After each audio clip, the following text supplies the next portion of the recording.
vamos ter aquele período de oração, tá ok? Obrigado. E eu gostaria então que você se lembrasse que um dos livros que nós estamos usando como base, eu sempre gosto de dizer, quando uma pregação é produzida assim por mim, eu falo, fui eu que fiz, mas quando tem uma outra fonte, né, por questão de ética, nós estamos usando esse livro como uma revista da Escola Bíblica Dominical. É uma série de livros que chama-se Heróis da Fé, o autor é Charles R. Swindoll, da editora Mundo Cristão. Eu acredito que não tenha, atualmente, não estejam sendo produzidos esses livros, porque são lotes, né? Mas se você encontrar, às vezes eu encontro em alguma livraria aí, secular mesmo, então você vai encontrar Moisés, José, Daniel, vai encontrar Jesus, vários personagens aqui dessa série. E esse autor, muito bom, ele é muito simples para você ler, não tem nenhuma dificuldade. Então, a gente usa esse livro como um dos livros base, tá certo? Então, para você se lembrar aí, você quer dar algum presente muito bom para alguém, esse livro de José mesmo, ele é um bumerangue, porque eu acho que ele já passou por muitos amigos nossos que estavam passando em dificuldades e nós, eu e minha esposa, emprestamos para algumas pessoas lerem, né?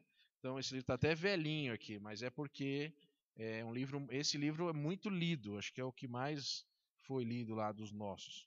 E eu gostaria então que você soubesse, né? Nós estamos usando esse material aqui, tem muitos materiais ali que a gente pode usar para aprender da palavra de Deus. Eu gostaria então de pedir a você que abrisse a sua Bíblia em Gênesis, capítulo 37. Gênesis 37, nós vamos passar novamente nesse texto aqui de Gênesis 37, só para retomarmos a história, né? Tomarmos a história toda de José, porque é um capítulo muito interessante na história de José. Gostaria de ler em especial o versículo 28. Eu vou repetir, Gênesis 37, 28. Vou ler. Passando, pois, os mercadores, midianitas, tiraram e alçaram a José da cova, e venderam José por 20 moedas de prata aos ismaelitas, os quais levaram José ao Egito. Vamos orar? Senhor, lemos a tua palavra. Ó Pai, pedimos que pela tua misericórdia, pelo teu amor por nós, o Senhor nos fale aos nossos corações, para que, Senhor, possamos aprender com a tua palavra e nossas vidas sejam transformadas. Ó Deus, que nós que professamos a fé em Jesus, sejamos realmente diferentes. Mostremos que não nos conformamos com esse mundo. Ó Pai, abençoa cada um que está aqui nesta noite. Em nome de Jesus. Amém. Muito bem. A vida de José é muito parecida com a nossa vida. Se você ler a história de José, você vai ter alguns momentos na sua vida que você acha que Deus não está lá. Por exemplo, se você fosse, se os seus irmãos quisessem matar você, sua mãe tivesse morrido, seus irmãos querem matar você, jogam você numa cova e você é vendido como escravo pelos próprios irmãos. Você acha que Deus está com essa pessoa? Se essa pessoa contasse esse testemunho na igreja, aí alguém ia dizer, vai na fé, meu irmão, que Deus está com você, tudo acontecendo de errado. Alguém ia falar assim, irmão, o irmão por acaso abandonou a fé, fez alguma coisa errada, tem algum pecado oculto, fez alguma coisa escondido do Senhor. Deus não deixa se enganar, hein? Deus não se deixa escarnecer, Deus está punindo você por isso que está acontecendo. Esse seria um discurso mais razoável. O interessante é que nós medimos a nossa história pelo momento atual. A gente às vezes não entende que Deus ele faz os milagres no caos e na calma. Não tem um momento ruim para Deus fazer alguma coisa. Aliás, Deus ele faz as coisas quando tudo já parece desesperador. Quando você abre mão de querer controlar, então aí Deus vem e faz alguma coisa. Nessa noite nós vamos estar acompanhando a história e eu não vou falar sobre o capítulo 38, né? Eu vou passar direto para o 39. Por quê? Porque nesse momento esse assunto aqui, ele vai nos tirar do nosso foco. Então nós vamos continuar com o capítulo 39. Bom, a primeira coisa é que José ele foi vendido pelos seus irmãos por 20 moedas de prata. Eu fui pesquisar essa informação e 20 moedas de prata se pagava por um escravo aleijado. Então foi uma pechincha. José foi vendido por qualquer coisa lá. Era naquele tempo, era algo de pequeno valor essa quantia. Então nós vemos que os irmãos não estavam tão preocupados em ganhar dinheiro, mas se livrar de José. Né? Então era um prêmio duplo aí. Eu deixo de ter o meu irmão que eu odeio e ainda ganho dinheiro. Né? Os irmãos de José, sim, deveriam estar pensando: olha, Deus nos livrou desse irmão aqui, né? Que estava nos incomodando, né? Tem gente que pensa também. Eu já ouvi até pastor falar isso: ainda bem que esse irmão foi embora da igreja. Meu Deus, né? Não é assim. Então, aquele jovem estava terrivelmente abalado. Mas a Bíblia não fala se ele reclamou, não diz que ele se desesperou. Mas tem uma coisa que eu queria que você acompanhasse no capítulo 39. E José foi levado ao Egito, e Potifar, o eunuco de Faraó, capitão da guarda, varão egípcio, comprou-o da mão dos ismaelitas que o tinham levado lá. E vou ler a primeira frase, aqui a primeira oração do versículo 2. E o Senhor estava com José. Parar aqui por enquanto. Eu acho que esse versículo, ele é, vamos dizer assim, de certa forma, muito importante. Muito importante. Na história de José, se você observar que em alguns momentos o texto bíblico vai ter essa frase, essa fala, vai dizer: e o Senhor estava com José. Então, vamos aprender um conceito importante na nossa vida cristã. Na nossa caminhada, nós vamos ter um monte de problemas. Nossa vida, nossa família, nosso emprego, o estudo, a economia, tudo isso pode trazer uma situação de caos terrível. Isso acontece. E às vezes a gente se desespera porque nós fazemos uma leitura da situação atual. É como se alguém visse a nuvem lá no horizonte e diz: vai dar tempestade isso daí. Mas a Bíblia está dizendo aqui que o Senhor estava com José. Agora, analisando do ponto de vista espiritual, se nós estamos com Deus, existe alguma coisa que possa nos derrotar? Existe alguma situação que seja mais difícil? Quando os discípulos estavam com Jesus no barquinho e veio uma tempestade, e eles então acordam Jesus nervosos, dizendo: Jesus, não se te dá que morramos, o senhor não está percebendo o que está acontecendo aqui? Esse barco vai afundar, isso aqui vamos morrer todos aqui. E o senhor está dormindo. E a Bíblia vai dizer que Jesus se levanta e ele repreende o vento, repreende o mar, há uma bonança, mas o pessoal não fica sem tomar uma bronquinha lá. Assim, vocês estão tendo pouca fé. Por quê? Porque se Jesus está no barco, não existe problema que possa fazer nada de mal com a gente. Aqui Deus estava com José. E a situação de José só vai piorando. Vai tendo umas melhoras e umas pioras, né? Vamos ver o que acontece. Eu não vou ler aqui o texto, mas você sabe da história com detalhes.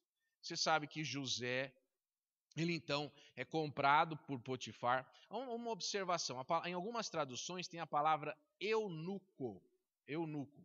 Eunuco é uma tradução que eu fui buscar, não é a melhor palavra. Eunuco seria um homem castrado, um homem que ele não... Mas aqui, a melhor tradução é que ele seria capitão da guarda real. Ele trabalhava como principal, um dos principais da guarda do rei. É como se ele fosse assim, da Polícia Federal lá do Egito. Era esse homem que comprou o escravo para trabalhar na sua casa. A tradução eunuco aqui não parece a melhor. Até porque ele era casado, então não faz sentido um eunuco ser casado. Então existem problemas aí. Muito bem. Então, continuando. Aí José é comprado, né, por esse homem, e à medida em que José vai trabalhando, Potifar vai percebendo que as coisas vão dando certo, vão sendo abençoadas.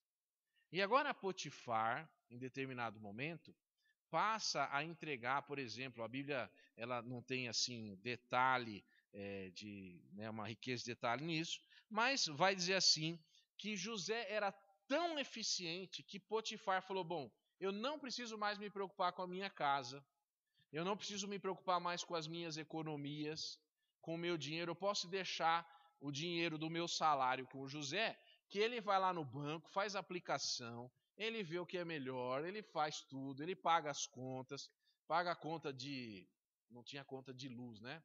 Paga o fornecimento das velas, paga o fornecimento da água, as roupas, a lavanderia, a despensa, tudo isso José está cuidando com cuidado. Então, a Bíblia vai dizer que tudo ele colocou na mão de José. Então, até mesmo as economias dele agora estavam sendo cuidadas.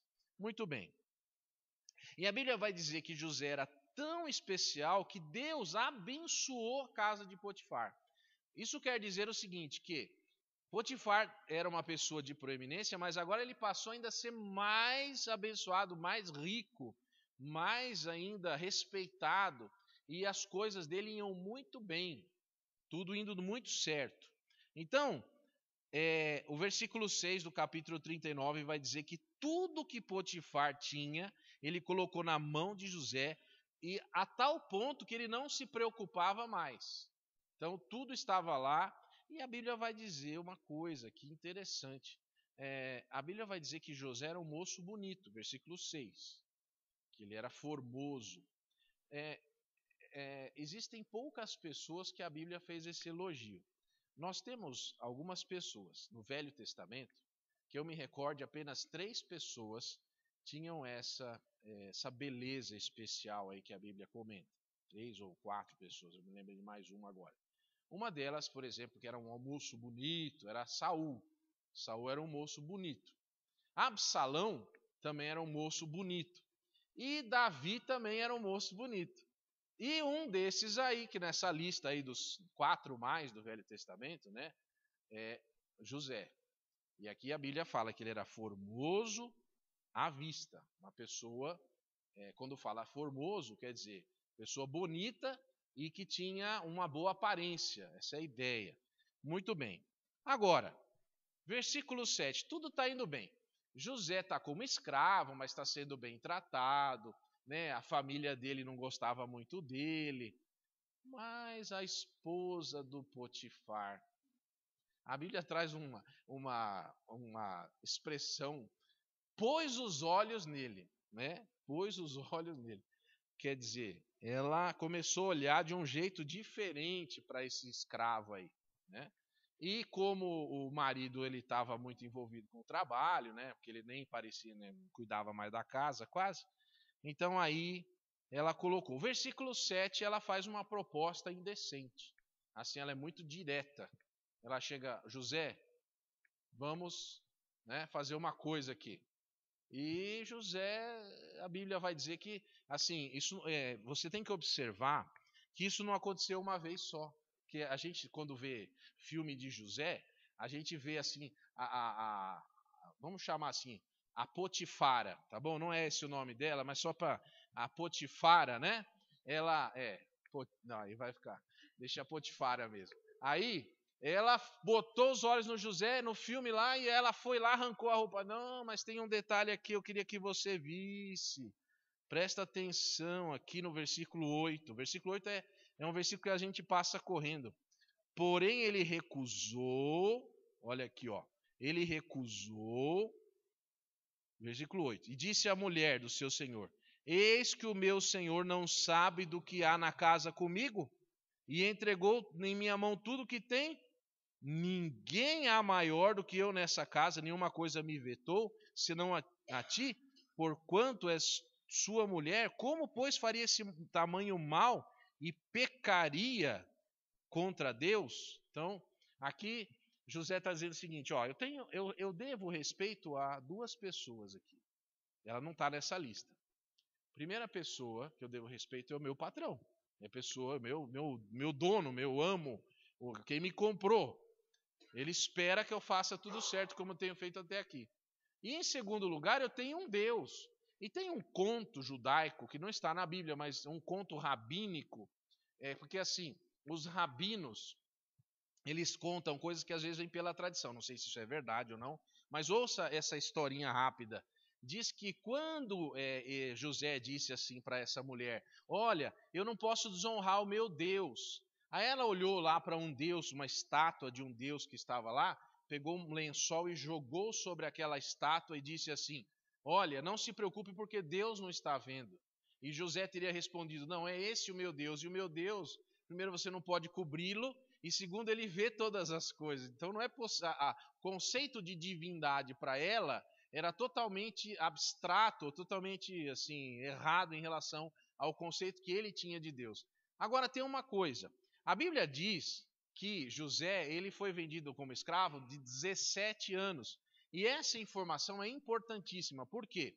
Porque Jacó, apesar de todas as coisas que alguém possa falar mal de Jacó, ele foi capaz, de alguma forma, de passar o conceito do Deus verdadeiro para o seu filho José. Coisa que os outros irmãos não conseguiram absorver, porque a primeira tentação deles, vamos dizer assim, de vender o irmão que eles odiaram, eles fizeram isso. Mas José tinha absorvido, tinha o conceito de Deus, de fidelidade, de honra, de cuidado, e esse conceito é um conceito que a gente não pode perder. Esse vai ser um conceito que a gente vai ver também em Daniel. É o mesmo conceito, uma mesma idade, jovem, longe de casa, mas ele conserva algo perene.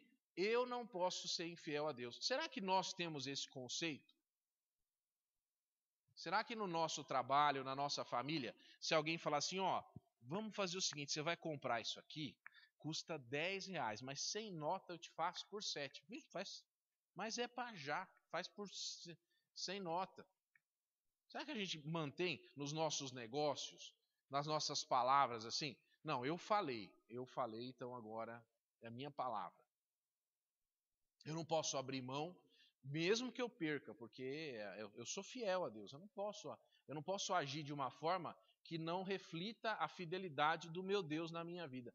É esse conceito de fidelidade que eu estou dizendo. E aqui, então, até eu trago assim 3 conceitos muito interessantes de fidelidade. A primeira fidelidade que a gente tem que ter é uma fidelidade talvez abstrata com Deus. Mas nós temos que ter fidelidade também conosco, com aquilo que a gente diz. E a gente tem que ter uma fidelidade com aquelas pessoas que confiam em nós.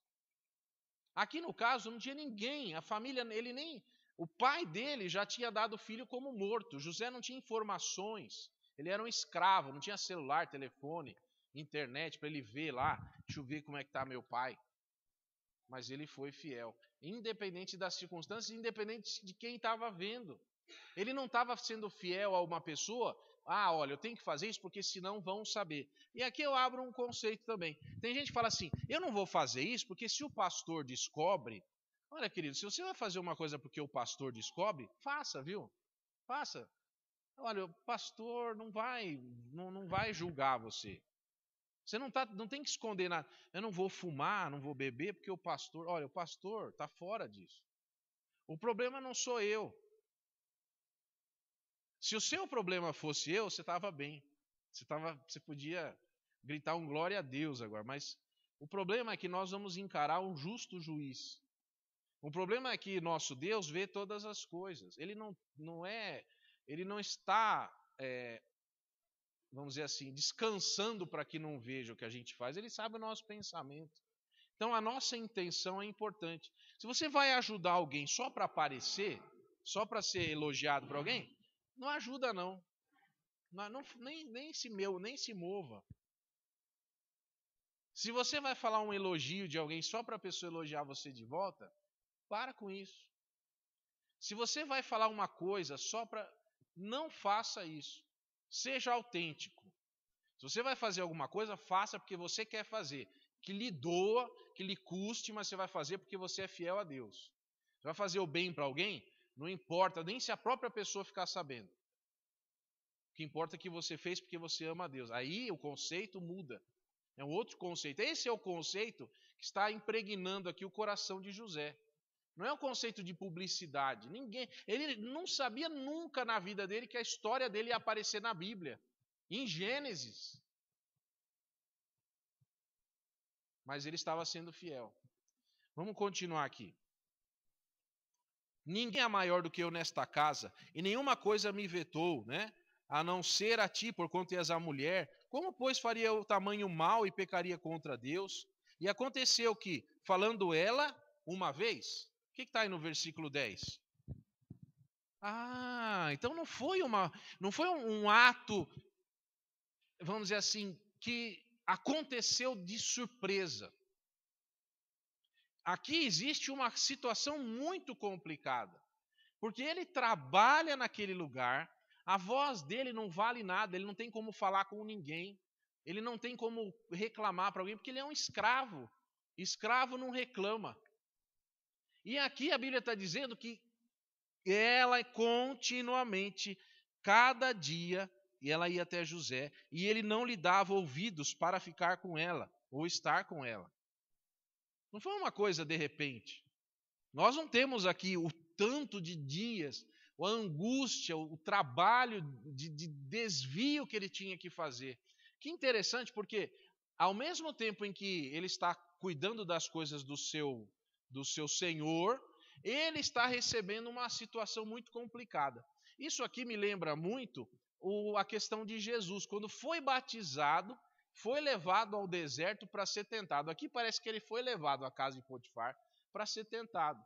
A Bíblia, nós aprendemos pela palavra de Deus que o pecado não está na isca. O pecado não está na tentação. Então, tentado todo mundo é. Eu queria te tranquilizar aqui, queria te ensinar uma coisa. Tem gente que fala assim, meu Deus, eu estou sendo tentado.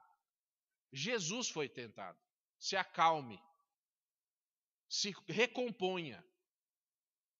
Ou seja, você está sendo tentado, isso não vou dizer que é natural, mas isso acontece. Não vou dizer que é natural, mas qualquer crente, seja ele quem for, qualquer idade, qualquer situação, existe sempre uma tentação que está nos incomodando. Ponto. Isso não é pecado. Isso é uma isca. Agora, aonde é que o peixe erra? Ao ver a isca? Ao morder a isca. Então ele é fisgado.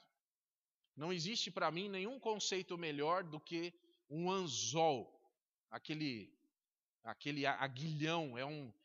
Inclusive o nome de Caim significa aguilhão, é o significado.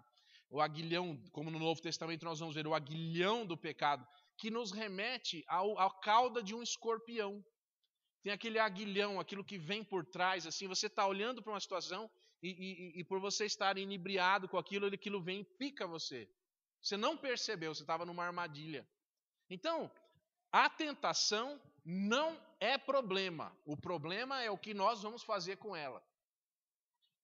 Qual é a minha atitude em relação à tentação? Outra coisa, existem tentações que acontecem e não vão se repetir, mas existem tentações. Eu fico imaginando assim, uma pessoa que tem fraqueza, por exemplo. Vamos imaginar uma pessoa que é crente e que tem alguma fraqueza, alguma dificuldade, por exemplo, de cuidar das coisas dos outros, né? E trabalha, por exemplo, num cofre de um banco com muito dinheiro. E todo dia é o trabalho dele, ele tem que ir lá, ele tem que olhar aquilo. Então, a primeira vez que eu trabalhei em banco, então a primeira vez que eu fui tesoureiro, há muitos anos atrás, eu entrei num lugar e vi aquilo, meu coração ficou paralisado alguns instantes assim. Falei, meu Deus, o que é isso? Aonde que eu estou? Aonde eu vim parar? Uma responsabilidade maior do que as minhas capacidades. Então, você tem que aprender o seguinte, que a tentação pode acontecer. Mas aí você tem que se recompor e dizer, não, espera aí. Isso não é meu. Isso daí são de outras pessoas. Isso aí eu vou, a partir de hoje, tratar como papel. É o meu trabalho. Então, você tem um confronto. Mas qual é a atitude que você vai ter em relação àquilo? Essa é a situação. Aqui, José, dia a dia, se encontrava. E eu fico pensando, não sei, eu posso estar assim exagerando, mas eu acho que cada dia a mulher do Potifar ia se arrumando mais, né? Falei, não estou sofrendo. Ela ia no cabeleireiro, ia não sei aonde, e José lá.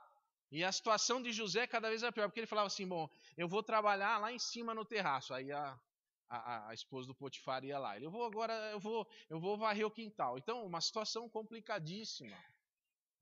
Agora, vamos continuar aqui. E ela lhe pegou pelo seu vestido, dizendo, deita-te comigo. E ele deixou o seu vestido. Aqui está dizendo que, no versículo 11, que não tinha ninguém em casa nesse dia aqui. Tá tudo preparado, né? Ela falou, pessoal, vamos embora. O José vai chegar, ele precisa de silêncio aqui e tal. Aí então ele fugiu e saiu para fora. E aconteceu que, vendo ela, deixara o seu vestido em sua mão e fugira para fora, chamou os homens da sua casa e falou-lhes, vede, trouxe-nos o varão hebreu para escarnecer de nós. Quem que trouxe? Quem? O marido. Não está explícito, mas ela já está falando mal do marido. A culpa agora é do marido. Para escarnecer de nós. Entrou até mim para deitar-se comigo e eu gritei com grande voz. Fica, José. Não, quer dizer, eu gritei com grande voz. Né? Não foi isso, ela não falou que gritou. Aqui tem uma meia verdade e uma meia mentira, né? Não é uma mentira completa. Realmente tinha a roupa de José, realmente teve o grito, mas a circunstância não era essa.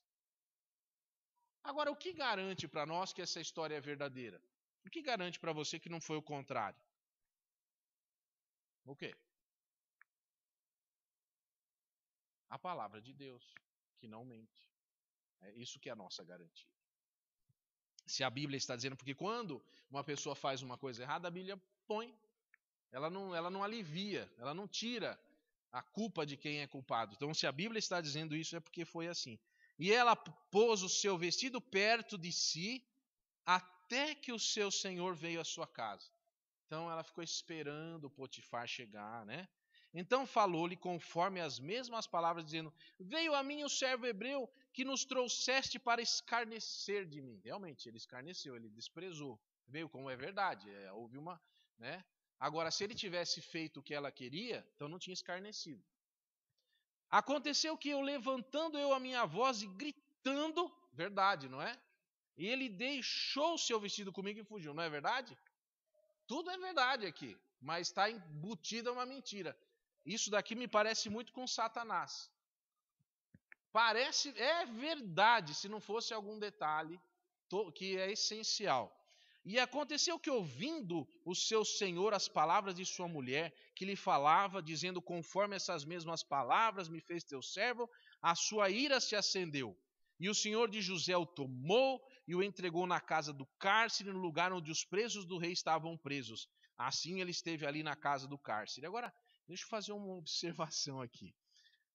Olha, se eu fosse o Potifar e alguém tivesse feito isso com a minha mulher, não tinha mandado ele para a cadeia, não.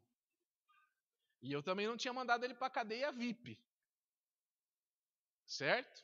Que aqui é cadeia. O que está falando aí? Era qualquer lugar? Era um lugar onde os presos, assim, que ficavam do rei. É o pessoal mais, certo? Muito bem. Então vamos aprender o seguinte: nem o Potifar estava muito com. Ele só ficou com raiva, talvez, do José. Falou, José, por que você foi largar essa roupa aqui? Mas tudo bem, ele ficou assim, ele não mandou a morte, ele não açoitou, ele simplesmente mandou prender, que era uma situação difícil. Mas efetivamente não se dá a entender aqui que ele mandou matar José ou tomou uma providência maior, que até poderia ter matado na hora ali. É interessante esse detalhe aqui no texto. Tudo bem. Agora, o Senhor, porém, estava com José. Que Senhor que estava com José aqui? O Senhor Deus. Agora, como que uma pessoa que é mandada para a cadeia por um crime que não cometeu, que já foi vendido pelos seus irmãos como escravo, olha, alguém já disse assim, se é para ser servo de Deus assim, então, se Deus trata assim os seus servos, imagina o que não vai fazer com os seus inimigos. É uma frase que eu já ouvi. Porque se um servo de Deus passa por todo esse sofrimento, né, sendo servo, amado, Deus está com ele. Então, o que Deus não faz com quem ele não ama? Que aqui o moço está fazendo tudo certo e só está perdendo. Agora foi para a cadeia. Mas a Bíblia ela ressalta essa frase. E o Senhor estava com José.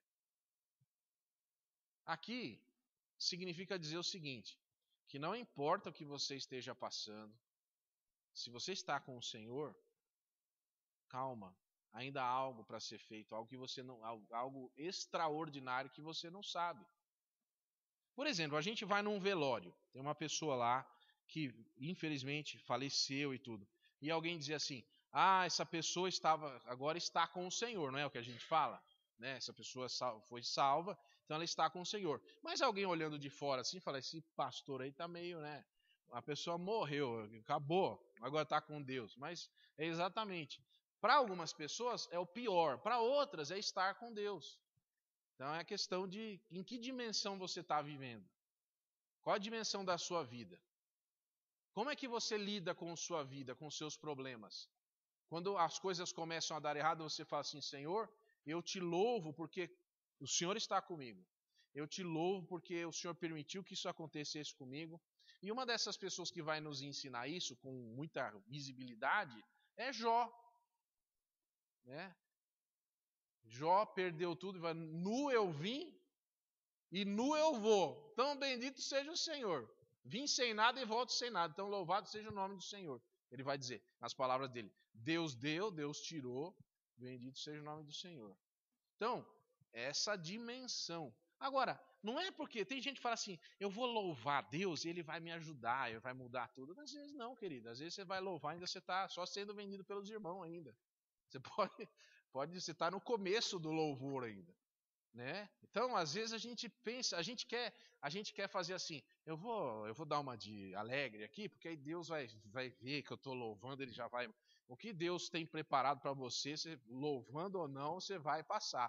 Porque a questão não é essa. Tem gente que gosta de brincar com Deus. A gente tem que ter um sentimento de verdade, de fidelidade com Deus, independente de qualquer coisa.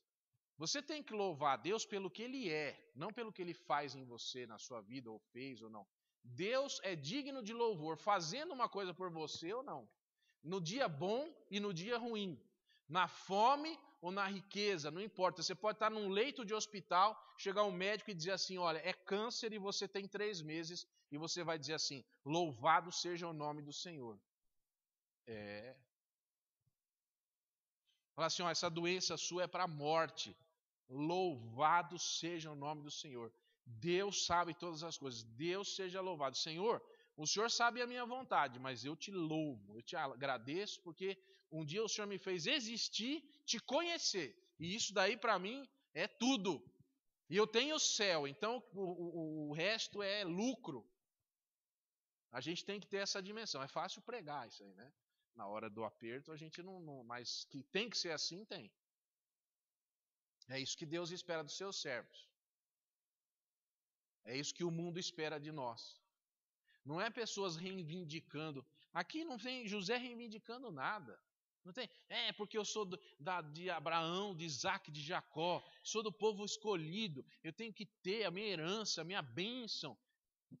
É fazer o melhor com o que você tem. Tudo que te vier às mãos, fazer conforme as tuas forças. Aqui José, esse versículo é posterior a ele, mas aqui José vai fazer o que ele consegue com o que ele tem. É como se alguém desse um violino para um violinista, ele começou a tocar, quebrou uma corda, começou a tocar, quebrou outra, está com uma só. Falou: "Bom, eu vou fazer a melhor música que eu puder com essa cordinha que sobrou aqui. É o que Deus me deu para hoje. Então eu vou fazer música com essa cordinha aqui, é o que eu tenho. E se a última corda cortar, eu começo a cantar. Porque ainda tenho mais umas cordas vocais aqui. Então o negócio é esse aí, é a gente caminhar nessa dimensão. Você está preparado para andar com Deus? Essa é uma pergunta complicada, hein? Você está preparado para andar com Deus? Porque andar com Deus é, às vezes, andar em cima d'água, andar debaixo d'água, andar dentro do mar. É complicado o negócio. Andar com Deus é olhar para trás, ver Faraó chegando, ver o mar na frente, ver montanha de lado. É estar andando com Deus. É entrar no vale da sombra da morte, é andar com Deus. Deus está com você. mas você está indo. Encontrar inimigos de grande poder, pessoas mais poderosas que você. Depois que... Eu vou só contar essa história aqui rapidinho. Às vezes eu tenho que viajar de avião, por causa do meu trabalho. E eu uma vez estava vindo de Presidente Prudente, morava lá ainda, de Presidente Prudente para... Não, eu estava voltando, acho, de São Paulo. Mas já tinha voltado de Brasília e estava voltando agora de São Paulo para Presidente. Deu uma chuva, estava voando mais ou menos em cima de Marília. E aí parou um motor, aí começou... Aí naquele dia eu tive um novo encontro com Deus, assim. Eu falei, Senhor... E o avião estava vazio, só estava umas 3 pessoas. Então eu falei, bom, muito prejuízo não vai ser. Então eu falei assim, quem tem medo de andar de avião, nem eu tinha, mas eu não tinha medo de andar de avião, porque eu sei lá. Então a gente fica se agarrando, né? O banco é de alumínio, né? De madeira. Então você fica se agarrando naqueles ferros, sua mão fica até marcada, você fala, bom, agora vai. Mas aí eu estava muito mal, né? Eu estava muito mal. E eu falei assim, eu pensei comigo, como eu sou fraco, né? Das ideias, porque o que adianta eu segurar com força nesse banco? O banco vai descer junto, né? É melhor largar esse banco aqui. Então não tinha sentido ficar agarrando o banco sozinho lá. Tinha uma balinha de hortelã que a aeromoça passou correndo para dar. E eu falei, né? O que vai fazer? Se eu não confiar em Deus, ou eu confio em Deus na minha vida, ou eu vou ficar agarrando em banco aqui. E não vai mudar nada. Não sei se você já passou por isso. Não sei, nem todo mundo andou de avião. Mas talvez você já esteja num carro, no ônibus ou na sua casa, que o chão está ruindo. E você quer se agarrar a alguma coisa, quer se agarrar a alguém. Então, assim, é uma hora dessas que você fala assim, vamos morrer mesmo, é agora. Não vou contar os detalhes aqui, mas é uma entrega. É você falar assim, Senhor, nas tuas mãos entrego o meu espírito.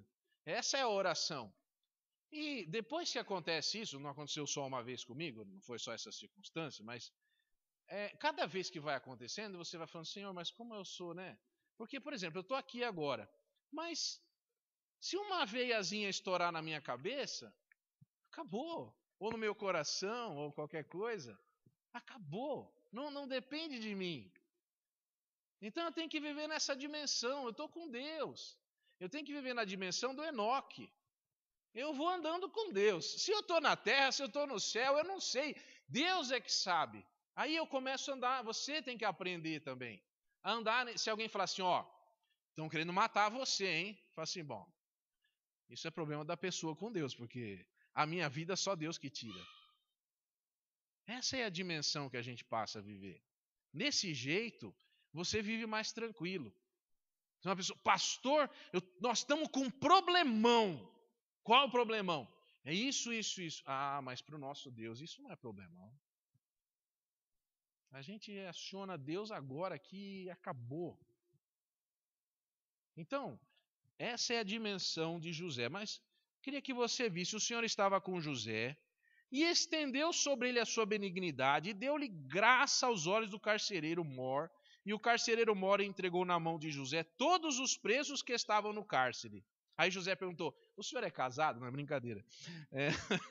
E ele fazia tudo o que se fazia ali, porque é muito parecido, né? E o carcereiro Mor não teve cuidado de nenhuma coisa que estava à mão dele, porquanto o Senhor estava com ele e tudo que ele fazia o Senhor prosperava. Né? Eu fiz uma brincadeira aqui, mas é porque é tão parecida, é quase uma... Então, não é onde você está. Estava escravo, agora está na cadeia. Agora eu te pergunto, tem um lugar assim, você conhece na sociedade humana atual um lugar pior do que uma cadeia? Eu acho que nós chegamos no fundo, né? Uma penitenciária, uma cadeia, é o fim de qualquer lugar. Mas José conseguiu fazer daquele lugar, pela presença de Deus, um bom lugar. Um lugar a ser administrado, do pior tipo de gente, que ali só tinha gente, né, preso, com as suas histórias. A gente não vai ver isso hoje, mas na semana que vem nós vamos ver alguns detalhes. Mas você vê, um lugar terrível. Deus colocou José no inferno e falou assim, eu vou estar aí com você. Você vai aprender que não é aonde eu estou, não é aonde você está, é aonde eu estou. Aí muda, Deus muda. Então a gente precisa ter uma calma na nossa vida, muito especial como servos de Deus. Nada está perdido. Nem mesmo a morte pode nos deter. Ouça, eu vou repetir. Nem mesmo a morte pode nos deter, porque o nosso Senhor, ele tem as chaves da morte. Se porventura nesse caminhar você morrer, saiba que o Senhor tem lugar para você, tem solução para você, porque Ele é dono da sua vida, da sua morte, Ele ressuscita você, Ele muda o que Ele quer. Não existe nada que Ele não possa fazer. Por isso, a questão aqui não é o que Deus pode fazer, mas o quanto eu estou disposto a deixar Deus fazer por mim. Porque José foi uma pessoa que deixou Deus usá-lo. E aqui nós estamos num tempo de missões, né? Uma campanha de missões na nossa igreja, missões. E eu queria dizer o seguinte, que às vezes Deus quer usar você e você não abre espaço na sua agenda para Deus. E pessoas deixam de ser abençoadas por causa da sua atitude. Porque não importa onde a gente estiver, se você falar, esse mundo está perdido, esse mundo não está perdido. Nós temos a solução. Nós temos o Evangelho. A gente pode fazer muita coisa, e a gente às vezes não faz por puro comodismo, porque a gente não tem se colocado nas mãos de Deus. É hora de nós olharmos o que Deus quer fazer em nós. Não é a sua família. Porque se você for falar para mim, pastor, eu não estou com a minha família estruturada. Na história de José, o lugar que eu trabalho não é dos melhores. Não é mesmo. José também não era. Mas ele se deixou usar por Deus. Que Deus permita que você também seja um José e uma Josefa, né? Não sei, da nossa geração, para testemunhar e para ser usado por Jesus. Amém? Amém. Vamos passar. Cadê a nossa... Chegou em algum lugar aí a agendinha? Tem aí? Deixa eu... Você pega lá, Lívia? Eu não sei se o microfone alcança. Não, eu acho que eu...